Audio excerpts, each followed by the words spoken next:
মাজার বন্ধ করে দেয়া হয়েছে বা সেখানে পুলিশরা দাঁড়িয়ে আছে, পাগলদেরকে মারধর করছে এবং তাদেরকে ঢুকতে দিচ্ছে না। যাতে উরুস পাক না হয় বা উরুস শরীফ না হয়, এই কারণে তাদেরকে মারধর করে তাড়িয়ে দিচ্ছে। পাগলরা প্রত্যেক বছরে আসে, এবারও এসেছিল, কিন্তু তারা দেখল সেখানে তালা মারা। এখন আমার প্রশ্ন যে পাগলরা তো উগ্রবাদী নয়, পাগলরা তো জঙ্গি না, পাগলরা মানুষ হত্যা করে না বা উগ্রপন্থী তারা না। এখন দেখেন, তারা তো বলাৎকারকারী না, তাহলে তাদেরকে ঠেকানো হচ্ছে কেন? একটা মাজার শরীফে সবসময় মানবতার কল্যাণের জন্য পরিচালনা হয় একটা মাজার শরীফ, যেখানে প্রত্যেক 2 বেলা বা 3 বেলা রান্না করা হয়, গরিব মানুষকে খাওয়ানো হয়। সেই মাজার শরীফ কেন বন্ধ থাকবে?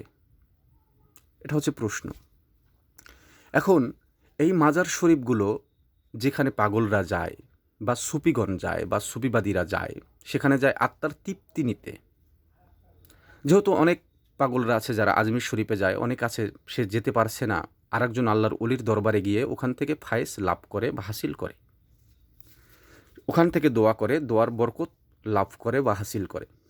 এখন এইখানে যারা বাদ দিচ্ছে বা এই মাজার শরীফ যারা ভাঙচুর করছে, এরা কারা? এরা হচ্ছে ইহুদিদের এজেন্ট বা কাফেরদের অনুসারী।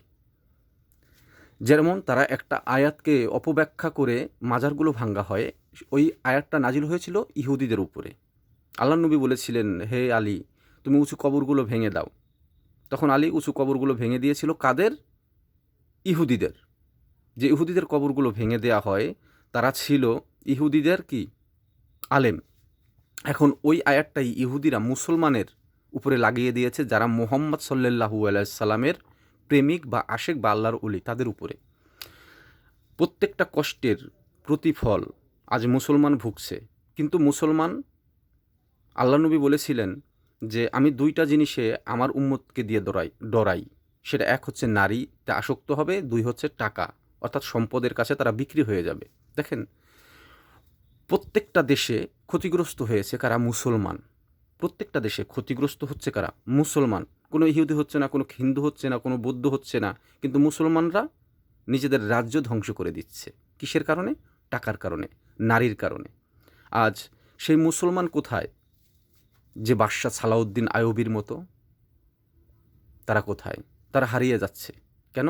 কারণ এই সুফিবাদীদের উপরে যে জুলুমগুলো সবসময় চাপাইয়ে দেয়া হয়, যারা উগ্রবাদী পয়দা করে না, যারা জঙ্গি হয় না, যারা আপনার শিশু বলাৎকার করতে পারে না, তাদের উপরেই সবসময়ের জন্য কি চাপানো হয়? দোষারোপ। বা তারাই সবসময় ঘুরে ফিরে তারাই মার খায়, যাদেরকে বলা হয় আপনার সুন্নি মতদর্শী বা আহলে সুন্নাত ওয়াল জামাতের মতদর্শী বা সুফি দর্শনে যারা বিশ্বাসী, যারা আল্লাহর অলিদের কাছে গিয়ে থাকে, তাদের উপরেই সবসময় জুলুম অত্যাচার হয়ে থাকে। যেখানে সবসময়ের জন্য যেই আল্লাহর অলিদের দরবারে বা মাজারে, যেখানে সবসময়ের জন্য মানুষের খাবার তৈরি করা হয়, যেখানে সবসময়ের জন্য মানুষের কল্যাণের জন্য দোয়া করা হয়, আর সেখানে বন্ধ করে দিয়েছে, এরা কারা? এরা কারা ছিল? আর এইটা যে উরুস হবে না, এটা বর্তমানে কাদের আয়ত্তের ভিতরে আছে? আপনারা কি মানে এর প্রশ্নগুলোর উত্তর দিতে পারবেন? বর্তমান দেশের কোন অবস্থায় আছে? দেশ স্বাধীন দেশে আজ অস্বাধীন।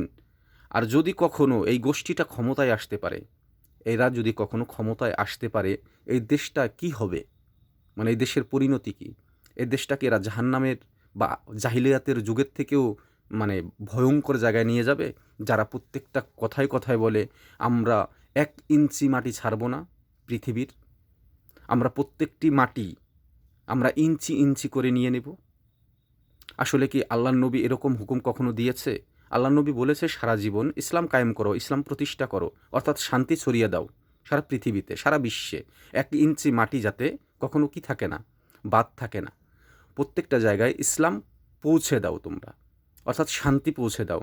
আর এরা উগ্রবাদ, জঙ্গিবাদ, মানুষ হত্যা, খুন, যে সমস্ত কথাবার্তা, কোরআনের অপব্যাখ্যা দিয়ে এরা যে সমস্ত মানে কাজ চালিয়ে যায় সারা জীবন, তাতে কি প্রত্যেকটা জাতির শত্রু আজ মুসলমান। এরা যেমন কোরআনকে অপব্যাখ্যা করেছে, সেই অনুসারে আজ প্রত্যেকটা জাতির কাছেই মুসলমান শত্রু হয়ে গেছে। যেমন সূরা তওবার, সূরা তবার একটা আয়াতের ব্যাখ্যা নিয়ে অনলাইনে অনেক কিছু চলছে বর্তমানে, যে তোমরা কাফেরদেরকে যেখানেই পাবে সেখানেই হত্যা করো, তোমরা এই নিষিদ্ধ মাস ব্যতীত কাফেরদেরকে যেখানেই পাবে সেখানেই হত্যা করো, এই তোমরা রন্ধ্রে রন্ধ্রে ছড়িয়ে যাও। এই যে ব্যাখ্যাটা, এইখানে যে ব্যাখ্যাগুলো তারা দিয়েছে তাতে প্রত্যেকটি জাতি এর শত্রু হয়ে যায় মুসলমান। মানে এই যে অপব্যাখ্যা যারা করছে, ঠিক আছে? অর্থাৎ কাফের অর্থ কাদেরকে কাফের বোঝানো হয়েছে? এই যে যারা দিচ্ছে না, মাজারে যেতে দিচ্ছে না, বা এই যে প্রত্যেকটা জায়গায় অগ্নিসংযোগ করছে, বা প্রত্যেকটা জায়গায় ক্ষতিগ্রস্ত করছে, এদেরকে কাফের বলা হয়েছে। অর্থাৎ যারা কি সবসময়ের জন্য ছড়িয়ে বেড়াবে খারাপই, এরা সবসময় উগ্রবাদী সৃষ্টি হবে, জঙ্গি সৃষ্টি হবে, উগ্রবাদ সৃষ্টি হবে। এই পৃথিবীর কোনো জায়গা এরা কি রাখবে না, শান্তি রাখবে না, অশান্তি অশৃঙ্খলা বজায় রাখবে। এদেরকেই কাফের বলা হয়েছে। এখন আজ সেই আয়াত নিয়ে কত কিছু হচ্ছে দেখেন। আপনার কোর্টের ভিতরে যে মাজারটা আছে সেখানে বন্ধ করে দেয়া, এটা কি কোনো বিবেকবান কোনো গোষ্ঠীর কাজ? এদের বিবেক আছে? পরশুদিন একজনে বলছে, বিড়ি খেয়ে তোমরা কি করবা? দোকানে দোকানে গিয়ে শুকটান মারবা আর ভোট চাবা। কার নামে? দাড়িপাল্লার নামে। ঠিক আছে না? তা এই যে মানে এই যে মানে যে কি, এই যে একটা জিনিস সৃষ্টি করছে এরা, বর্তমানে কি দেশে কি অবস্থা বলেন? ইসলাম শান্তির ধর্ম, অশান্তি এরা প্রত্যেকটা রন্ধ্রে রন্ধ্রে ছড়িয়ে দিচ্ছে, যেখানে শান্তির কোনো চিহ্ন নাই। আর এরা যদি কখনো ক্ষমতায় আসে, তাহলে এরা কি করবে? পৃথিবী কি করতে চায় এরা? আসলে কি এরা অরিজিনাল ইসলাম ছড়িয়ে কখনো দিতে পারবে? নাকি ইসলাম নামক নামটা এরা ধ্বংস করবে, অর্থাৎ ইসলামটাকে ধ্বংস করে দিবে? এটা যদি হয় মুসলমানের কাজ, যে মুসলমানকে দেখে অন্য ধর্মের লোক মুসলমান হয়ে যাবে। যে আল্লাহর নবীর কথা কখনো মিথ্যা না। মুসলমানের ধর্ম দেখে অন্য ধর্মের অনুসারীরা মুসলমান হয়ে যাবে। আজ দেখেন মুসলমানদের প্রত্যেকটা জাতি ঘৃণা করছে বা ঘৃণা করছে, কারণ তাদের উগ্রতা।